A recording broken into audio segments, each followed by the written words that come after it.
Hello students, our next topic is potentiometer, and in the last class we have done meter bridge, which is based on the principle of Wheatstone bridge, and the practical application of meter bridge is to find the value of unknown resistance. Okay, so we have done it in the last class. Today we are going to start potentiometer. So first of all, to give you the introduction of potentiometer, I would like to say that potentiometer is a device which is used to calculate the potential difference. Okay. So now the question arises, if the voltmeter is there, which is a very simple and easy working instrument, then why should we use potentiometer? Okay. So first of all आपको ये जानना बहुत ज़रूरी है कि voltmeter जो कि इतना इजी इंस्ट्रूमेंट है उसके होते हुए भी पोटेंशियोमीटर की ज़रूरत हमें क्यों पड़ रही है। तो मैं आपको पहले तो ये बता दूं कि पोटेंशियोमीटर हम वहाँ पर यूज़ करते हैं जहाँ पर हमें बहुत माइन्यूट पोटेंशियल मेजर करना होता है, जो वोल्टमीटर नहीं कर पाता। वोल्टमीटर क्यों नहीं कर पाता, उसमें एरर्स आ जाती है, क्यों एरर आ जाती है वो सब अभी मैं आपको सिखाऊंगा। बट अभी आप ये जान लीजिए कि वोल्टमीटर जो बहुत छोटे पोटेंशियल डिफरेंस होते हैं, मिली वोल्ट के ऑर्डर में या 10 की पावर -4 वोल्ट के ऑर्डर में, ये वोल्टमीटर इसको मेजर नहीं कर पाएगा।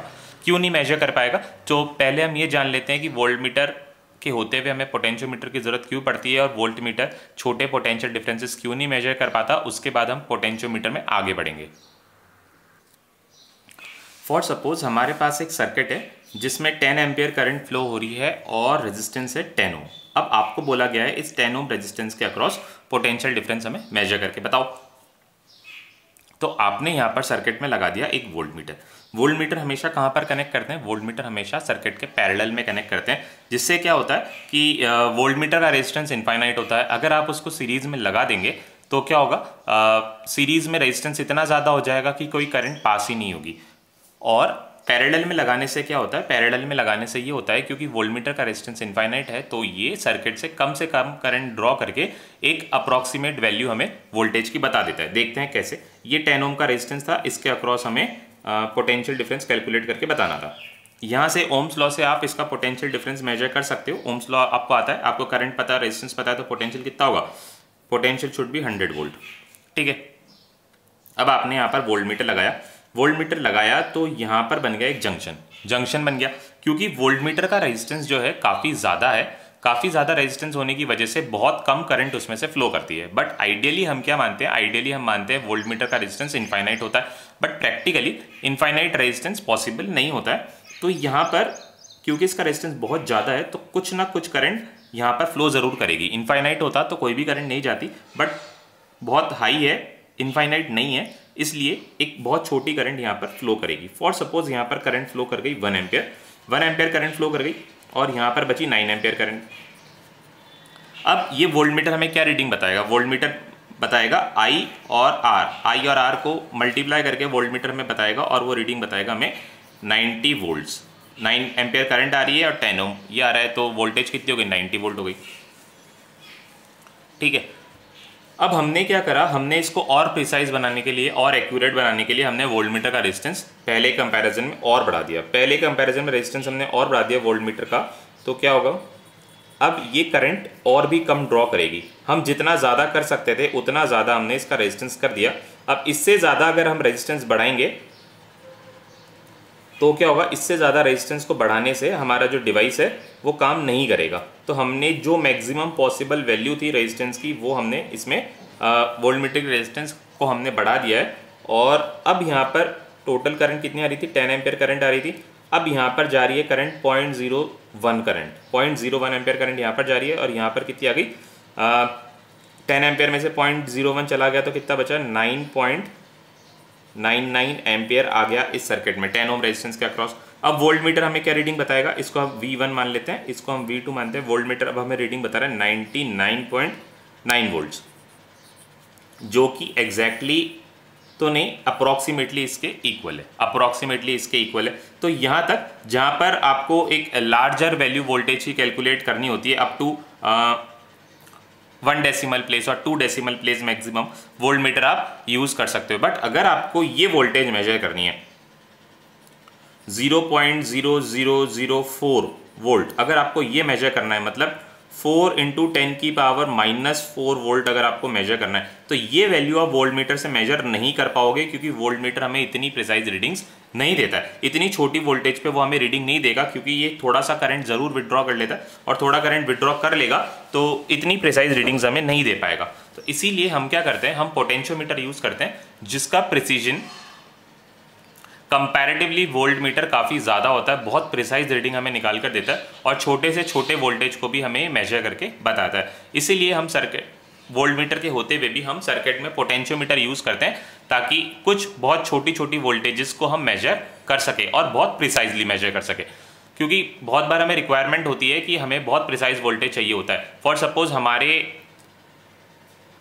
बॉडी में जो इलेक्ट्रिकल इम्पल्सेस चल रही हैं वो उधर वोल्टेज है, तभी इलेक्ट्रिकल इम्पल्सेस हैं, तो वो वोल्टेज अगर हमें मेजर करनी है तो वोल्ट मीटर से आप उसको कभी मेजर नहीं कर पाओगे, क्योंकि वो बहुत छोटी होती है। तो जहाँ पर हमें बहुत छोटी वोल्टेज मेजर करनी होती है, और छोटी के साथ हमें चाहिए कि वैल्यू हमें प्रिसाइज भी चाहिए, तो हम क्या यूज़ करते हैं, हम पोटेंशियोमीटर यूज़ करते हैं। तो चलिए अब पोटेंशियोमीटर का प्रिंसिपल, वर्किंग प्रिंसिपल समझते हैं। वर्किंग प्रिंसिपल देखिए, it is based on the principle of potential gradient. अब ये पोटेंशियल ग्रेडियंट क्या होता है? ग्रेडियंट वो होता है कि जब हम किसी भी क्वांटिटी को लेंथ से डिवाइड कर देते हैं, जैसे हमने देखा कि वेलोसिटी को लेंथ से डिवाइड कर दिया तो आ गया वेलोसिटी का ग्रेडियंट, प्रेशर को लेंथ से डिवाइड कर दिया तो आ गया प्रेशर का ग्रेडियंट, ठीक है, रेजिस्टेंस को लेंथ से डिवाइड कर दिया तो आ गया रेजिस्टेंस का ग्रेडियंट। अब हमने यहाँ पर पोटेंशियल को लेंथ से डिवाइड करा है तो आ गया हमारा पोटेंशियल का ग्रेडियंट। अब ये पोटेंशियल का ग्रेडियंट पोटेंशियोमीटर में काम कैसे आता है वो हम देखते हैं, उस चीज़ को हम समझते हैं, फिर हम आगे बात करेंगे, ठीक है। अब मैंने ये आपके लिए बनाया है, इट इज़ द सर्किट। ये पोटेंशियोमीटर हमें कुछ इस तरह का नज़र आता है, दिखता है। इसमें क्या करते हैं, पोटेंशियोमीटर की रेजिस्टेंस ज़्यादा रखने के लिए, क्योंकि हम चाहते हैं कि उसमें से बिल्कुल भी करंट नहीं जाए, पोटेंशियोमीटर में से बिल्कुल भी करंट नहीं जाए, तो रेजिस्टेंस हमें काफ़ी ज़्यादा रखनी पड़ेगी। अब रेजिस्टेंस काफ़ी ज़्यादा होगी तो रेजिस्टेंस वायर की लेंथ काफ़ी लंबी हो जाएगी। अब लेंथ काफ़ी लंबी हो जाएगी तो आप उसको शो कैसे करोगे? तो शो करने के लिए हमने क्या किया, जैसे मीटर ब्रिज में 1 मीटर का एक वुडन बोर्ड था, वैसे ही पोटेंशियोमीटर के केस में भी एक 1 मीटर लंबा वुडन बोर्ड होता है, पर हमारा जो वायर होता है वो 9 मीटर 10 मीटर लंबा होता है। तो हम क्या करते हैं, वायर के 1-1 मीटर के सेगमेंट्स बना लेते हैं। ये फर्स्ट सेगमेंट हमने बनाया, जो कि कहाँ से स्टार्ट हो रहा है, 0 से, और ये कहाँ तक जा रहा है, 100 तक जा रहा है। और ये देखने के लिए नीचे हमारे पास स्केल है, ठीक है। फिर ये 100 हमने वायर को काट दिया, फिर ब्रास की एक स्ट्रिप लगा दी, क्योंकि brass is a good conductor, तो कंडक्टिविटी यहाँ पर चेंज नहीं होगी।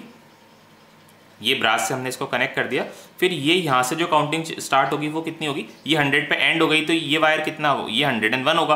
101 यहाँ पर है तो ये 200 है, ये 201 है, ये 300 है, इस तरह से चलता जाएगा। और फाइनली ये जो वायर है ये 900 सेंटीमीटर्स लंबी है। 0 से ये 1 मीटर के हमने सेगमेंट्स लगा रखे थे, ये 1 था और ये 100 सेंटीमीटर था, और नीचे कहाँ तक आ गया, 900 सेंटीमीटर तक हमने इसकी लेंथ को एडजस्ट कर दिया 1 मीटर लंबे बोर्ड पर। तो कुछ इस तरह का हमें पोटेंशियोमीटर दिखता है, ठीक है। अब हमने इसको सर्किट में कनेक्ट करने के लिए, बार बार हम इतना बड़ा इसको नहीं बनाएंगे, तो हमने क्या किया, वायर के 2 एंड्स को सर्किट में शो कर दिया। वायर के 2 एंड्स कौन कौन से हैं, ए है और बी है, इसको हमने सर्किट में शो कर दिया। देखिए ये सर्किट है ए और ये रहा बी, और इसको हमने सर्किट में शो कर रखा है। यहाँ पर एक बैटरी हमने लगा रखी है जिसका EMF है E वोल्ट्स, और एक की है और एक स्लाइडिंग रेजिस्टेंस है, वेरिएबल रेजिस्टेंस है। इस वेरिएबल रेजिस्टेंस का काम क्या होता है, यहाँ पर हम इस स्लाइडर को चेंज करके एम पर लगाओगे तो रेजिस्टेंस कम से कम हो जाएगी। जैसे जैसे आप एन तक जाओगे तो रेजिस्टेंस की वैल्यू इंक्रीज होती जाएगी। तो रेजिस्टेंस इंक्रीज होगा तो हम इसके अक्रॉस, AB के अक्रॉस जो करंट है उसको वेरी कर पाएंगे। करंट वेरी हो जाएगा तो पोटेंशियल डिफरेंस भी वेरी होगा। अभी हम ये अज्यूम कर लेते हैं कि A और B के बीच में जो पोटेंशियल ड्रॉप आ रहा है वो आ रहा है V वोल्ट्स। इसका मतलब है कि A और B पॉइंट के बीच में जो पोटेंशियल डिफरेंस है, पोटेंशियल डिफरेंस कितना है, V वोल्ट का पोटेंशियल डिफरेंस है। और आप देखिए A पॉइंट जो कनेक्टेड है किससे कनेक्टेड है, बैटरी के पॉजिटिव से कनेक्टेड है, और B पॉइंट जो कनेक्टेड है बैटरी के नेगेटिव से कनेक्टेड, ठीक है। जो पॉजिटिव से कनेक्टेड होता है वो हमेशा हाई पोटेंशियल पर होगा, और जो नेगेटिव से कनेक्टेड होगा वो हमेशा लो पोटेंशियल पर होगा। तो हमने देखा कि A और B के बीच के जो पोटेंशियल्स हैं उनको हम माइनस करेंगे तो आंसर क्या आ रहा है हमारा, V वोल्ट आ रहा है। इसका क्या मतलब है कि A जो है वो तो V वोल्ट पर है और B जो है वो 0 वोल्ट पर है। जैसे मान लीजिए ए और बी के बीच में पोटेंशियल डिफरेंस 10 वोल्ट आ रहा है, 10 वोल्ट आ रहा है, तो ए कितने पर होगा, ए 10 पर होगा, और बी कितने पर होगा, बी 0 पर होगा। हो सकता है ए 20 पर हो, बी 10 पर हो, तो भी डिफरेंस क्या रहेगा, तो भी डिफरेंस 10 वोल्ट ही रहेगा। तो हमारी कन्वीनियंस के लिए हम क्या अज्यूम कर लेते हैं, ए जो है वो 10 वोल्ट पर है और बी जो है वो 0 वोल्ट पर है। हमारे केस में हमने कितना माना है, V वोल्ट माना है, तो ए को हमने मान लिया ए जो है वो V वोल्ट पर है और बी जो है वो 0 वोल्ट पर है, VA माइनस VB। ए पर पोटेंशियल कितना है V और बी पर 0, तो आंसर कितना आ गया, V वोल्ट। तो जैसे जैसे हम ए से बी की तरफ जा रहे हैं हमारे पोटेंशियल में एक ड्रॉप आ रहा है, ड्रॉप आ रहा है मतलब पोटेंशियल गिरता जा रहा है। यहाँ पर मैक्सिमम था और यहाँ पर जाते जाते क्या हो गया, 0 हो गया। तो एकदम से 0 नहीं होगा, सडनली 0 नहीं होगा, ये पोटेंशियल कंटिन्यूअसली इस लाइन पर डिक्रीज होता जा रहा है। ये सी पॉइंट जो कि एकदम बीचों बीच है, यहाँ पर हमने पोटेंशियल को नापा, हमने देखा कि यहाँ पर पोटेंशियल कितना आ गया, यहाँ पर पोटेंशियल V/2 आ गया। टोटल वायर की लेंथ है कैपिटल L, ठीक है। सी पॉइंट पर पोटेंशियल हमने देखा V/2, इसके बीच में हमने देखा पोटेंशियल आ गया V/4। तो potential continuously along the wire AB decrease होता जा रहा है। यहाँ पर हमने देखा, सॉरी यहाँ पर V/4 नहीं आएगा, यहाँ पर आएगा 3V/4 और यहाँ पर आ रहा है लास्ट में आ रहा है यहाँ पर V/4। पोटेंशियल 1/4 रह गया, फिर और आगे जाएंगे तो पोटेंशियल 0 हो रहा है। तो इसका हमने ग्राफ बनाया, V और L के बीच में हमने ग्राफ बनाया, ठीक है। तो ये पोटेंशियल है y एक्सिस पर और ये लेंथ है x एक्सिस पर। अब हम इसका ग्राफ प्लॉट करेंगे, तो जब लेंथ को 0 बना देंगे, लेंथ को अगर हमने 0 बना दिया, लेंथ को 0 बना दिया तो हम कहाँ पर आ गए, पॉइंट ए पर आ गए, जहाँ पर लेंथ 0 है। लेंथ अभी हमने काउंट करनी स्टार्ट नहीं करी है, तो अभी हम कहाँ पर है, पॉइंट ए पर। लेंथ 0 पर पोटेंशियल कितना है, ए पॉइंट पर पोटेंशियल कितना है, ए पॉइंट पर पोटेंशियल है V वोल्ट। तो हमने इसको ग्राफ पर प्लॉट कर दिया, इस पॉइंट को, ए पॉइंट पर पोटेंशियल आ गया V वोल्ट। फिर जैसे जैसे हम लेंथ को बढ़ाते चले गए, हम एक एक करके वैल्यूज प्लॉट करते चले गए और इस तरह से हम B पर पहुंचे। B पर लेंथ कितनी हो गई, B पर लेंथ हो गई मैक्सिमम, मैक्सिमम लेंथ हो गई और पोटेंशियल कितना आ गया, पोटेंशियल 0। तो देखिए ये पॉइंट हमने यहाँ पर ग्राफ पे मार्क कर लिया। लेंथ तो मैक्सिमम बट पोटेंशियल 0 होना चाहिए, तो ये इसी एक्सिस पर आ गया, ऊपर नहीं गया। तो इस तरह से हमें एक ग्राफ मिल गया जो कि एक स्ट्रेट लाइन है और इसका स्लोप क्या है, इसका स्लोप डिक्रीजिंग है। डिक्रीजिंग स्लोप हमें क्या बता रहा है कि जैसे जैसे आप ए से बी पर जाओगे पोटेंशियल की वैल्यू जो है वो कम होती जाएगी। स्लोप हमने मेजर किया, स्लोप क्या है, tan थीटा होता है जो कि क्या है, V/L। V/L इसको हमने क्या बोला है, V/L पोटेंशियल ग्रेडियंट। डिनोट किससे करा है हमने, कैपिटल K से डिनोट करा है। इसीलिए मैंने यहाँ पर प्रिंसिपल में लिखा है, it is based on the principle of potential gradient where K is equals to V/L। K क्या है, K पोटेंशियल ग्रेडियंट है, K इज V/L। यहाँ पर हमने ग्राफ में ये V/L की वैल्यू निकाली और इसको हमने बोल दिया K। अब इस K का पोटेंशियल या पोटेंशियोमीटर में क्या काम है, अब उसको हम देखते हैं, उसको हम ध्यान से एनालाइज करेंगे और उसको समझेंगे। तो अब हम समझते हैं पोटेंशियल ग्रेडियंट का क्या एप्लीकेशन है पोटेंशियोमीटर में और किस तरह से ये पोटेंशियल ग्रेडियंट के प्रिंसिपल पर काम करता है। तो अब हमें ये पता है कि ये एक पोटेंशियोमीटर है जिसकी 2 वायर्स जो कि 9 मीटर्स लंबी थी, उसको मैंने इस तरह से 2 पॉइंट्स के बीच में कनेक्ट करके आपको दिखा दिया है। ये 2 पॉइंट्स के बीच में वायर आ गया, ठीक है, ये 2 पॉइंट्स के बीच में वायर आ गया, ए और बी पॉइंट्स के बीच में, और ये हमने EMF लगा दिया, बैटरी लगा दी और ये की लगा दिया, और ये स्लाइडिंग रेजिस्टेंस है जो कि एग्जैक्टली सेम है जो लास्ट डायग्राम में हमने डिस्कस किया था, वही सेम डायग्राम है, ठीक है। अब पोटेंशियल ग्रेडियंट के बारे में अब तक हम क्या जान गए, पोटेंशियल ग्रेडियंट होता है V/L और उसको हम K से डिनोट करते हैं। और हमने देखा कि अलोंग द वायर AB जैसे जैसे हम A से B तक मूव करते हैं पोटेंशियल धीरे धीरे डिक्रीज होता रहता है। फॉर सपोज हमने यहाँ पर एक बैटरी लगाई है जिसका EMF है 2 वोल्ट, ठीक है। ये 2 वोल्ट का EMF यहाँ पर एक पोटेंशियल क्रिएट करता है, इसको भी अपन मान लेते हैं, ये बैटरी हम थोड़ी ज़्यादा मान लेते हैं, ये 3 वोल्ट की बैटरी हम यहाँ पर अज्यूम कर लेते हैं और 3 वोल्ट की बैटरी है तो इसने 2 वोल्ट का पोटेंशियल यहाँ पर इस वायर के अक्रॉस हमें दिया है। तो VAB A और B के बीच में जो पोटेंशियल ड्रॉप है, पोटेंशियल डिफरेंस है, वो हमने क्या अज्यूम कर लिया, वो 2 वोल्ट अज्यूम कर लिया। ये कुछ न्यूमेरिकल वैल्यूज़ मैं आपको समझाने के लिए अज्यूम कर रहा हूँ, इसको लिखने की ज़रूरत नहीं है और बस समझने के पर्पज से इसको आप देखिए कि किस तरह से पोटेंशियल ग्रेडियंट काम करता है। VAB कितना लिया हमने, VAB 2 वोल्ट हमने अज्यूम किया और लेट ये जो वायर की लेंथ है हमारे, मैंने जो आपको दिखाई थी वो 9 मीटर्स लंबी थी, अभी हम 10 मीटर्स लंबी वायर मान लेते हैं ताकि कैलकुलेशन हमारी थोड़ी ईजी हो जाए। L। वायर की लेंथ जो है 10 मीटर्स, और 10 मीटर्स का मतलब कितना हो गया? 10 मीटर्स का मतलब हो गया 1 मीटर में 1000 मिलीमीटर्स होते हैं, तो 10 मीटर्स में कितने मिलीमीटर्स हो गए? 10 मीटर्स में हो गए 10,000 मिलीमीटर्स। ठीक है, अब पोटेंशियल ग्रेडियंट K की वैल्यू कितनी आई? K की वैल्यू आ गई 2/10,000। 2/10,000, इसको जब हमने सॉल्व किया तो वी गॉट 0.0002 वोल्ट्स पर मिलीमीटर। ठीक है, ये पोटेंशियल ग्रेडियंट की हमारे पास वैल्यू आ गई। इसको हम क्या बोल सकते हैं? 2 मल्टीप्लाइड बाय 10⁻⁻4 वोल्ट्स पर मीटर, ये भी बोल सकते हैं। ठीक है, तो नहीं, ये मीटर नहीं होगा, ये मिलीमीटर ही रहेगा। ठीक है, 2 × 10⁻⁻4 वोल्ट पर मिलीमीटर, या फिर 0.0002 वोल्ट्स पर मिलीमीटर। ठीक है, ये क्या आ गया? ये हमारे पास पोटेंशियल ग्रेडियंट की वैल्यू आ गई। अब देखिए, ये जो हमें पोटेंशियल जो है, इसका यूज हम सर्किट में कैसे करते हैं? मान लीजिए ये हमारे पास 2 पॉइंट्स है। ये इसने हमें फिजिकली वैसे हमें क्या बता दिया, इसका क्या मतलब क्या है? इसका ये मतलब है कि जैसे ही इस वायर पर आप 1 मिलीमीटर मूव करोगे, पोटेंशियल 0.002 से कम हो जाएगा। 2 मिलीमीटर मूव करोगे तो पोटेंशियल कितना हो जाएगा?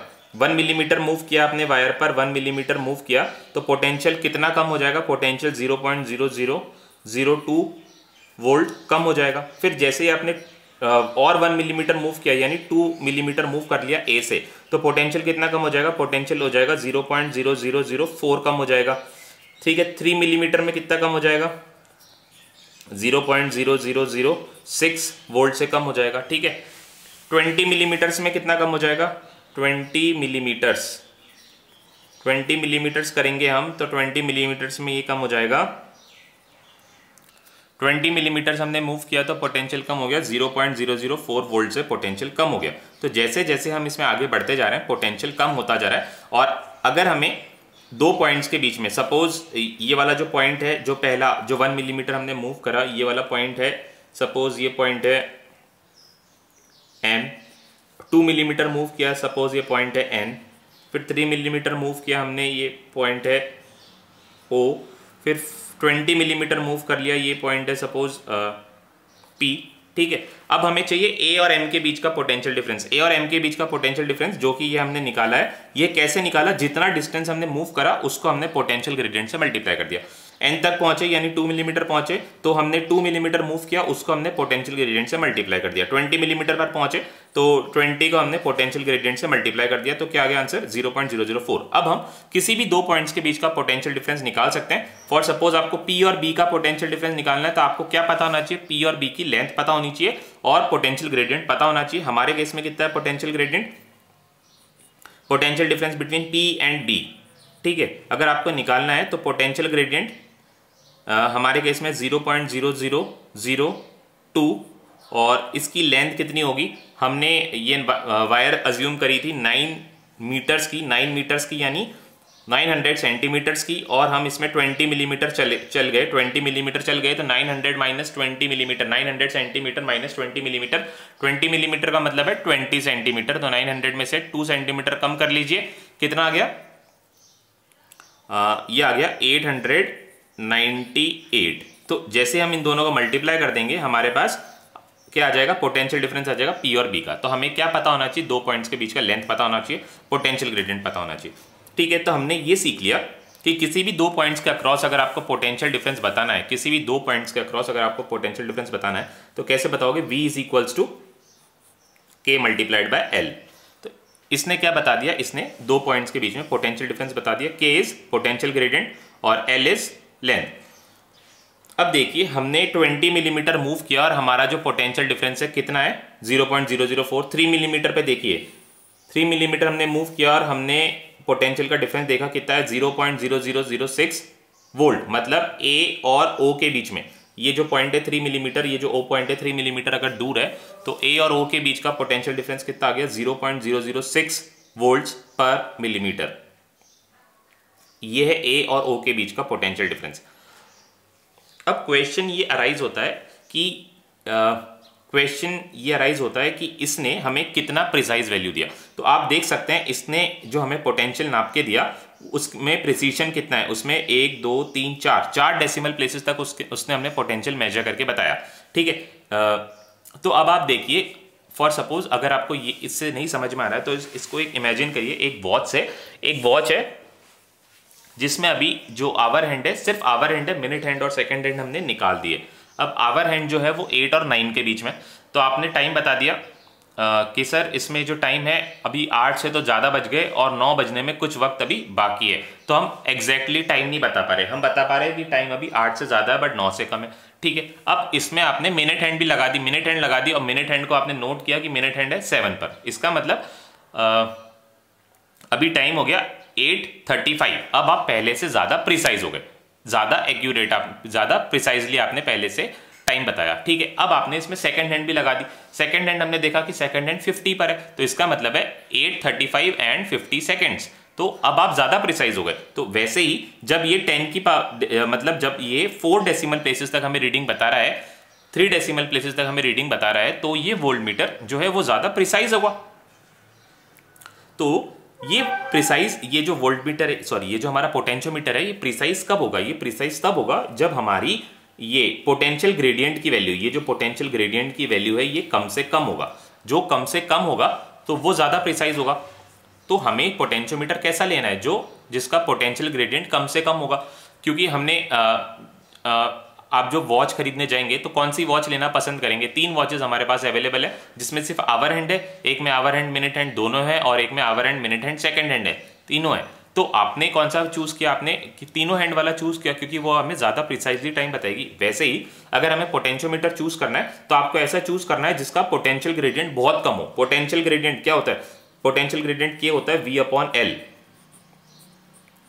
ये कम करने के लिए हमें क्या करना पड़ेगा? अगर पोटेंशियल ग्रेडियंट को आपको कम करना है तो आप या तो लेंथ को इंक्रीज कर सकते हो, लेंथ को इंक्रीज कर सकते हो और लेंथ इंक्रीज कर सकते हैं और v की वैल्यू को डिक्रीज कर सकते हैं। तभी क्या होगा? पोटेंशियल ग्रेडियंट कम होगा। तो इसका मतलब potentiometer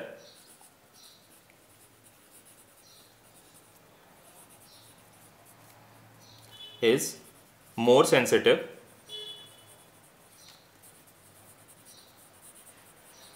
potentiometer is more sensitive when K is small।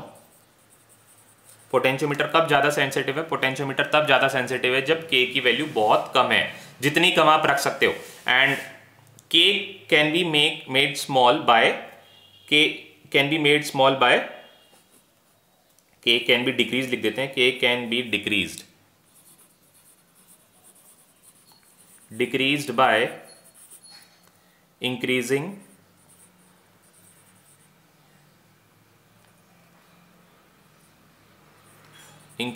V, sorry increasing नहीं, डिक्रीजिंग V होना चाहिए। K can be decreased by decreasing V, decreasing V and increasing L।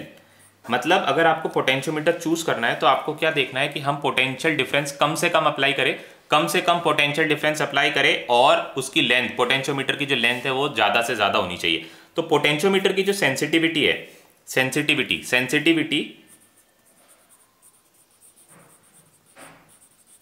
जो है ये इनवर्सली प्रोपोर्शनल है, is inversely proportional to K is potential gradient. तो K की value जितनी ज्यादा कम होगी, सेंसिटिविटी पोटेंशियोमीटर की उतनी ज्यादा होगी, उतना ज्यादा पोटेंशियोमीटर जो है उतना ज्यादा सेंसिटिव होगा। मतलब सेंसिटिव यहां पर ये देखिए, ये जिसने हमें रीडिंग दी है 10⁻⁻⁴ के ऑर्डर में हमें रीडिंग दी है, इसका मतलब क्या है? छोटे से छोटा पोटेंशियल डिफरेंस भी ये पकड़ लेता है, छोटे से छोटा पोटेंशियल डिफरेंस भी हमें कैच करके बताता है और बहुत प्रिसाइज रीडिंग्स हमें देगा।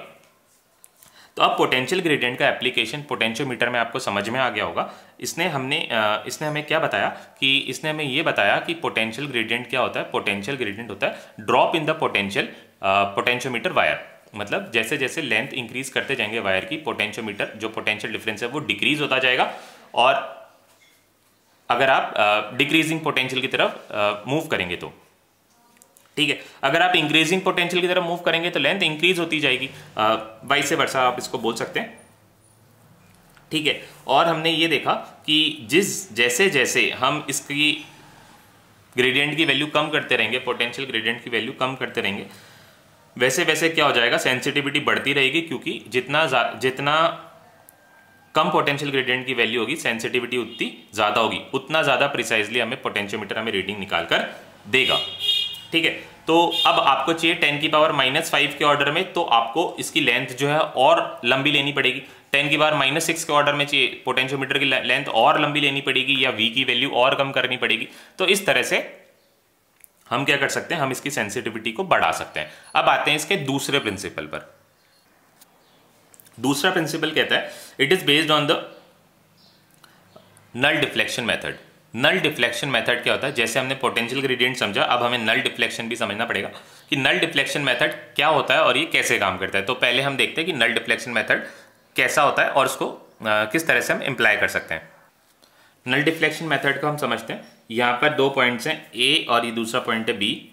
अब नल डिफ्लेक्शन मेथड को समझने के लिए हमने क्या करा, यहाँ पर एक और बैटरी हमने कनेक्ट कर दी, जिसका पॉजिटिव टर्मिनल हमने ए से कनेक्ट करके रखा है और नेगेटिव टर्मिनल हमने एक गैल्वेनोमीटर से कनेक्ट कर दिया, और गैल्वेनोमीटर को एक स्लाइडर से कनेक्ट हमने कर दिया, और इस स्लाइडर को हमने ए बी वायर के ऊपर किसी एक पॉइंट पर रखा है।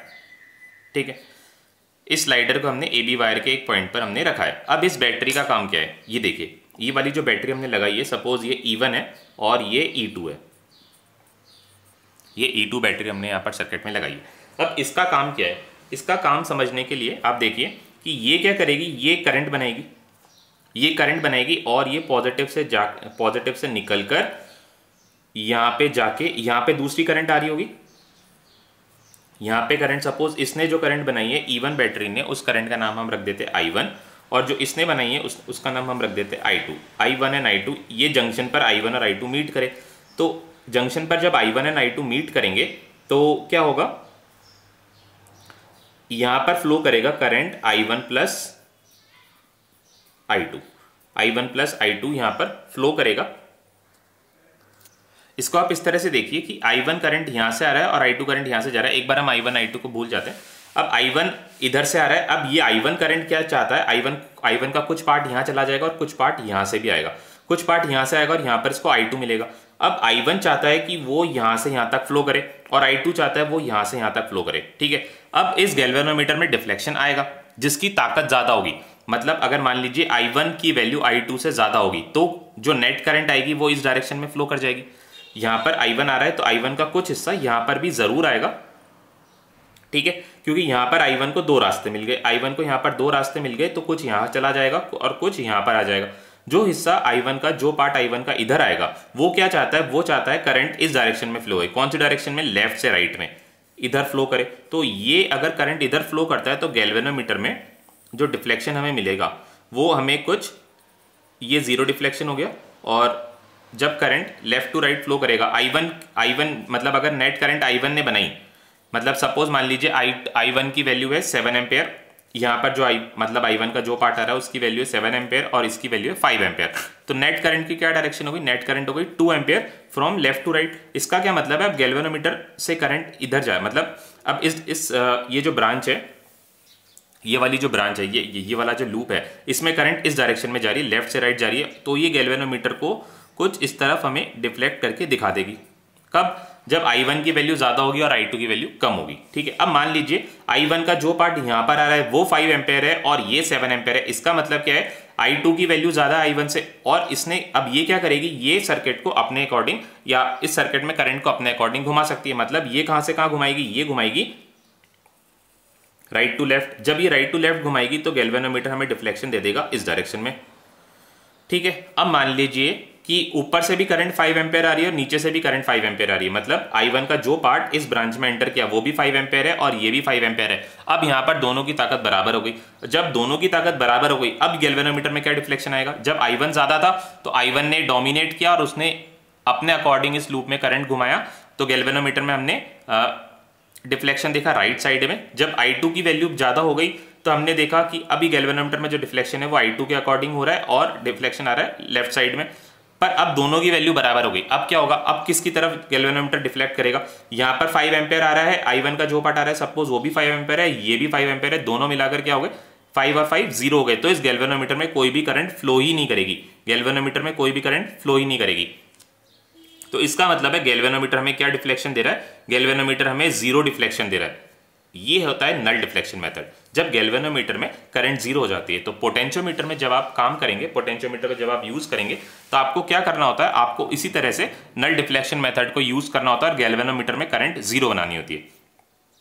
तो गैल्वेनोमीटर में करंट 0 बनाने के लिए आपने क्या किया, आपने ये जो गैल्वेनोमीटर का जो दूसरा एंड था, जो स्लाइडर था, इसको आपने वायर के एक एक एंड पर टच करते गए। जैसे जैसे आप यहां से यहां पर जाते गए तो क्या हुआ, जैसे जैसे आप ए से बी की तरफ मूव करते गए, पोटेंशियल की वैल्यू जो है, पोटेंशियल की वैल्यू डिक्रीज होती गई। ठीक है, पोटेंशियल की वैल्यू डिक्रीज होती गई। फॉर सपोज इधर ए और बी के बीच में जो पोटेंशियल ड्रॉप था ये V वोल्ट था, और ए से बी तक जैसे जैसे आप मूव करते गए पोटेंशियल की वैल्यू डिक्रीज होती गई। ये जो हमने सेल लिया है इसका ध्यान हमें ये रखना है कि इसका EMF, इस सेल का EMF हमेशा E1 से छोटा होना चाहिए। मतलब क्या होना चाहिए, E2 should be smaller than E1। ठीक है, E2 की ताकत जो है, जिस सेल की ताकत या जिससे जो हमने एक्सटर्नल सर्किट में सेल लगाया उसका EMF हमेशा उसकी ताकत हमेशा E1 से कम होनी चाहिए। अब क्या है, E1 ने एक पोटेंशियल ड्रॉप क्रिएट किया AB के अक्रॉस, ठीक है, और E2 ने एक पोटेंशियल ड्रॉप क्रिएट किया इस, मतलब जहां पर भी आप वायर को टच कर दोगे। ठीक है, तो E2 की कुछ ताकत थी। फॉर सपोज E2 जो था, इसने 2 वोल्ट का, फॉर सपोज AB के अक्रॉस जो पोटेंशियल ड्रॉप क्रिएट हुआ है वो जो E1 ने किया है वो है 10 वोल्ट, मतलब A पर 10 और B पर 0। अब जैसे जैसे आप A से B पर जाते रहोगे, मान लीजिए ये जो पॉइंट है ये C पॉइंट है, और यहाँ पर जो पोटेंशियल है ये मान लीजिए ये यहाँ पर 4 वोल्ट है। ठीक है, अब ये जो B पॉइंट था इसका पोटेंशियल भी, इसका पोटेंशियल मान लीजिए 6 वोल्ट है। 6 वोल्ट अगर है इसका पोटेंशियल है तो यहाँ तक कितना आया, 4 वोल्ट आया। 4 वोल्ट आया मतलब अभी ताकत किसकी ज्यादा है, 4 वोल्ट आया अभी, मतलब ताकत जो है इधर इस नीचे वाले की ताकत ज्यादा है, और ये करंट को अपने अकॉर्डिंग घुमा देगा। और गैल्वेनोमीटर में डिफ्लेक्शन कहां पर आएगा, गैल्वेनोमीटर में डिफ्लेक्शन आएगा टुवर्ड्स लेफ्ट। आपको चाहिए कि इन दोनों की ताकत बराबर हो जाए, तो हमें क्या करना है, इसके पोटेंशियल को और ऊपर वाला, मतलब इस वायर पे जो ऊपर वाला पोटेंशियल मैच करा रहा है और इस वायर पे जो नीचे वाला पोटेंशियल है उन दोनों को मैच कराना है। तो हमने इसको थोड़ा सा और स्लाइड कराया, और स्लाइड करा के हम इसको ले गए 6 वोल्ट तक, 6 वोल्ट तक ले गए, और ये पॉइंट हमने मान लिया D। ठीक है, अब ये वायर पर जो पॉइंट आ रहा है ये D पॉइंट आ रहा है, D पॉइंट पर पोटेंशियल कितना है 6 वोल्ट, और ये बैटरी ये जो जनरेट कर रही थी मान लीजिए ये भी 6 वोल्ट है। तो क्या हो रहा है, अब इन दोनों की ताकत जो हो गई बराबर हो गई। अब इन दोनों की अगर ताकत बराबर है, ये पोटेंशियल जो है AD के अक्रॉस जो पोटेंशियल आ रहा है, जो E1 बना रहा है वो भी इक्वल है, और AD के अक्रॉस जो पोटेंशियल ये E2 बना रहा है वो भी इक्वल है। इक्वल बना रहा है मतलब इस सर्किट में से, नीचे वाले सर्किट में से कोई भी करंट फ्लो नहीं होगी, क्योंकि हमने देखा था जैसे ही इन दोनों की ताकत बराबर हो जाती है, ताकत इक्वल हो जाती है बैटरीज की, तो क्या होता है, दोनों में से कोई भी करंट फ्लो नहीं करा पाता गैल्वेनोमीटर में, और गैल्वेनोमीटर हमें क्या देता है, 0 डिफ्लेक्शन। तो इसने हमें क्या बता दिया, इसने हमें बता दिया, इस मेजरमेंट ने हमें बता दिया। ये मेजरमेंट करने के लिए हमने क्या करा, ये हमें तो पता नहीं था, ये तो हम इस 6 वोल्ट को तो हम पढ़ नहीं सकते, हम पढ़ सकते हैं कि हमने इसको कितना स्लाइड किया। जब हमने इसको स्लाइड किया, हमें अगर चाहिए पोटेंशियल डिफरेंस अक्रॉस AD, और हमने देखा कि ये जो है ये 600 मिलीमीटर्स स्लाइड हुआ है। कितना स्लाइड हुआ है, 600 मिलीमीटर्स। ठीक है, 600 मिलीमीटर्स का मतलब हो गया 60 सेंटीमीटर आपने इसको स्लाइड किया, और आपको पता है पोटेंशियल ड्रॉप यानी पोटेंशियल ग्रेडियंट आपको पता है। फॉर सपोज मान लीजिए ये है 0.0002 वोल्ट्स पर मिलीमीटर। तो आपका आंसर क्या आ गया, आपका आंसर आ गया, तो आंसर आ गया हमारा 0.012 वोल्ट्स। 0.012 वोल्ट्स मतलब अब अगर हमें A और D, ये जो 0.012 वोल्ट्स आया है, ये 0.012 वोल्ट्स क्या है, ये 0.012 वोल्ट है इस सेल की ताकत। ठीक है, ये 0.012 वोल्ट है इस सेल की ताकत। ये 600 मैंने आपको समझाने के पर्पज से लिया था, ये मैंने आपको कैलकुलेट करके बताया कि अगर हमने इस वायर पर, AD वायर पर अगर हमने 600 मिलीमीटर मूव किया है, 600 मिलीमीटर मूव किया है, और आपका पर मिलीमीटर पोटेंशियल ड्रॉप जो है वो 0.002 वोल्ट है, तो 600 मिलीमीटर मूव करने पर आपका जो पोटेंशियल ड्रॉप आया वो कितना है, 0.12 वोल्ट। तो ये जो सेल था जिसका ईएमएफ आपको पता नहीं था, जिसकी ईएमएफ आपको पता नहीं थी, उसको आपने इस तरह से मेजर कर लिया। क्या क्या मेजर, कैसे मेजर कर लिया आपने? एक तो पोटेंशियल ग्रेडियंट को काम में लिया और दूसरा आपने नल डिफ्लेक्शन को काम में लिया। नल डिफ्लेक्शन को काम में लेकर आपने क्या किया? नल डिफ्लेक्शन को काम में लेकर आपने इस गैल्वेनोमीटर में से करंट जो थी उसको जीरो बना दिया। गैल्वेनोमीटर से करंट जीरो करने के लिए आपने क्या किया? आप ए से बी तक उसको स्लाइड कराने लगे। जब दोनों सेल की पावर इक्वल हो गई तब गैल्वेनोमीटर से कोई भी करंट फ्लो नहीं हो रही थी और गैल्वेनोमीटर ने हमें डिफ्लेक्शन दिया जीरो। उस पॉइंट पर हम ये जान गए कि यहां पर अब गैल्वेनोमीटर से कोई भी करंट फ्लो नहीं हो रही, मतलब अब ए और डी के अक्रॉस जो पोटेंशियल हमारी E1 बैटरी ने दिया है वही पोटेंशियल ए और डी के बीच में E2 बैटरी भी हमें दे रही है। मतलब अब पोटेंशियल दोनों का क्या हो गया? बराबर हो गया। अब इसके अक्रॉस हम ए और डी के अक्रॉस पोटेंशियल हम E1 की वजह से निकाल सकते थे। हमें पर यूनिट ड्रॉप पता है उसका, पर यूनिट मिलीमीटर कितना, पर मिलीमीटर कितना ड्रॉप हो रहा है? 0.002 वोल्ट ड्रॉप हो रहा है। और हमने इस वायर पे कितना मूव किया? हमने इस वायर पे 600 मिलीमीटर मूव किया। 600 मिलीमीटर अगर मूव किया तो 600 मल्टीप्लाइड बाय 0.002 कितना ड्रॉप आया? 0.012 ड्रॉप आ गया। ये 6 वोल्ट बस मैंने आपको समझाने के पर्पज से बताया था। अभी हमने कैलकुलेट करके प्रैक्टिकली मैंने आपको रिजल्ट बताया जो कि कितना है? 0.012 वोल्ट। 6 वोल्ट से आपको 4 वोल्ट से आपको कंफ्यूज नहीं होना है, ये समझाने के पर्पज से मैंने आपको बताया था पहले। ठीक है, इस तरह से आप किसी भी अननोन सेल का ईएमएफ जो है यहां पर कैलकुलेट करके देख सकते हो। ठीक है, ये हमें बता देगा कि इस सेल का ईएमएफ कितना आ रहा है। ठीक है, अब अगर आपको मान लीजिए कि E1 का भी ईएमएफ नहीं पता है और E2 का भी ईएमएफ नहीं पता है तो क्या करेंगे? तो बेसिकली हम क्या करते हैं, हम इसको कंपेयर कर लेते हैं। जब आपको E1 का भी ईएमएफ नहीं पता है और E2 का भी ईएमएफ नहीं पता है तो हम क्या करते हैं, हम बेसिकली इसको कंपेयर कर लेते हैं। किससे कंपेयर करेंगे? जैसे किसी भी चीज को अगर नापना हो तो आपको उसका एक स्टैंडर्ड मेजरमेंट पता होना चाहिए। जैसे आपने फॉर सपोज आपने किसी टेबल की लेंथ मेजर करी और टेबल की लेंथ आई 5 मीटर्स। ठीक है, तो इसका मतलब है आपने क्या किया? टेबल की लेंथ को एक मीटर से कंपेयर किया और आपने बोला कि उस मीटर स्केल को हमने 5 बार घुमाया तो वो उतनी टेबल की लेंथ होती है। तो वैसे ही जब आपको इस सेल का ईएमएफ कैलकुलेट करना होगा और आपको दोनों ईएमएफ की वैल्यूज नहीं पता है तो हम क्या करेंगे? या फिर मान लीजिए ये ईएमएफ तो आपको पता है बट ये पोटेंशियल ड्रॉप कितना दे रही है इस वायर के अक्रॉस वो आपको नहीं पता है। ठीक है, ऐसा ही हमारे साथ हमेशा होगा लैब में कि हम ये जो ईएमएफ है इसको हम 4 या 5 वोल्ट पर या 4 वोल्ट पर सेट कर देंगे या 2 वोल्ट पर सेट कर देंगे, बट ये जो AB के अक्रॉस पोटेंशियल ड्रॉप देगा वो हमें नहीं पता होता है। पर हमारा जो काम है वो तो पोटेंशियल ड्रॉप से ही है ना, पर पोटेंशियल ड्रॉप हमें नहीं पता है। अब पोटेंशियल ड्रॉप हमें नहीं पता है तो अब आप इसकी वैल्यू को कैसे कैलकुलेट करके बताओगे? तो ये करने के लिए हम क्या करेंगे, इसको एक स्टैंडर्ड सेल से कंपेयर कर लेंगे। तो नेक्स्ट क्लास में हम जो करेंगे वो पढ़ेंगे कि हम किसी भी एक अननोन ईएमएफ को या अननोन ईएमएफ की वैल्यू को कैसे निकाल सकते हैं। तो अभी आपके दो कंसेप्ट्स बिल्कुल क्लियर हो जाने चाहिए, एक तो पोटेंशियल ग्रेडियंट का और दूसरा नल डिफ्लेक्शन का। नल डिफ्लेक्शन, पोटेंशियल ग्रेडियंट मैंने आपको बहुत अच्छे से बता दिया है कि जैसे जैसे आप AB वायर के अक्रॉस मूव करते जाओगे पोटेंशियल की जो वैल्यू है वो डिक्रीज होती रहेगी, धीरे धीरे डिक्रीज होती रहेगी। ठीक है, और पोटेंशियल और जो दूसरा था null deflection method, null deflection method में क्या था कि देख लीजिए ये जो सेल था ये अपनी एक करंट बना रही थी, ये अपनी एक करंट बना रही थी और करंट का कुछ हिस्सा इस वाले लूप में एंटर किया, इस वाले लूप में एंटर किया I1 का कुछ पार्ट, इसको हम I1 डैश बोल देते हैं, जो कि कौन बना रहा था, जो कि E1 बना रहा था। और इसने जो करंट बनाई उसने बनाई I2 बनाई। अब इन दोनों में से जिसकी ताकत ज्यादा होगी, अगर इसकी ताकत ज्यादा होगी तो इस लूप में, ये जो लूप है इसका नाम हम कुछ नाम रख देते हैं ACDE।